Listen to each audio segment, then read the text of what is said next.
Next from Chicago, we sit down with Brian Kasal, the CEO of FourStar Wealth Advisors, and ask him to assess the stock market dive at the beginning of the year and the status of the U.S. economy.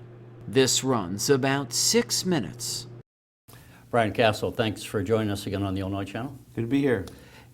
As we are taping this in the January 12th, we just came out of the worst week in the history of a first week of investing ever.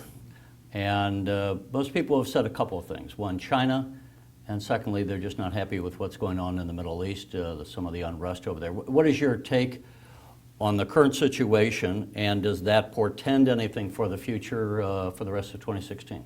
Well, it seems, Terry, like there's plenty to be unhappy about right now. Clearly, China, we were talking this time last year about how China was our biggest worry, and sure enough, it's come true. In some sense, the Chinese government is trying to have it both ways, where they want capitalism, but they want control, and it always seems to break down. It never seems to work, and that's what we're seeing right now. They put circuit breakers on their market to keep the markets from collapsing, and then the markets open and people panic more. So it didn't work. The whole thing didn't work. So the market will find a bottom. We're seeing activity in China that really doesn't seem like there's a lot of professionals in that market. Very volatile. The market was up 35% from the swoon last year. 35% in the Chinese market? Yeah, it was crazy. So a very volatile market, and clearly it's the kind of thing where we can't be overly concerned, but it does mean that there is some sort of issue in the economy. Clearly their economy is slowing down.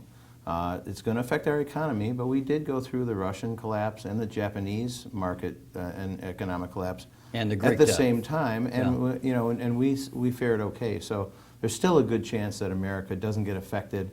Whether we fall into a recession or not, is technical. I'm not sure if it will affect us that much, but it could. Anything's possible, but it doesn't appear to be that way in my book at this point.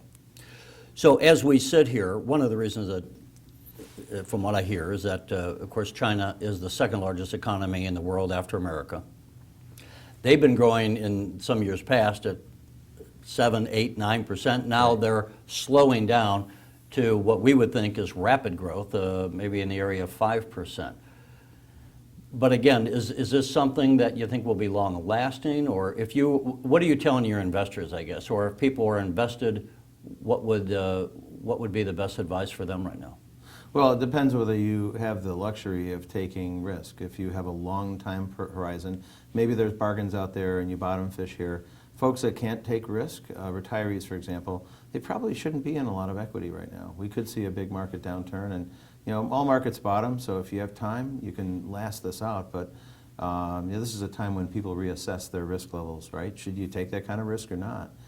We have portfolios that rotate out of the market, and in a couple of cases we have portfolios that are 70, 80% cash, and that's what they should be. So it just depends on the risk you can take and what you're willing to take. And conversely, if you're a young person, you have no reason really to be fearful if retirement is years away, right? Right. There's no reason anyone needs to put up with volatility. So you can be 25 and not like this volatile market and want to lighten up a little bit and wait. And then that's okay too, but only those younger folks have the luxury of time where older folks don't, because they're already retired. So that's really what we'd be doing here is, if you miss this and you are still in the market and you're down a little bit, if you can't handle any more, maybe you take a little bit off the table and then come back, and when things stable up.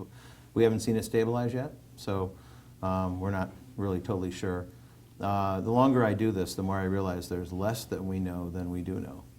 All right, well, Brian Kasal, we appreciate your time. Thanks.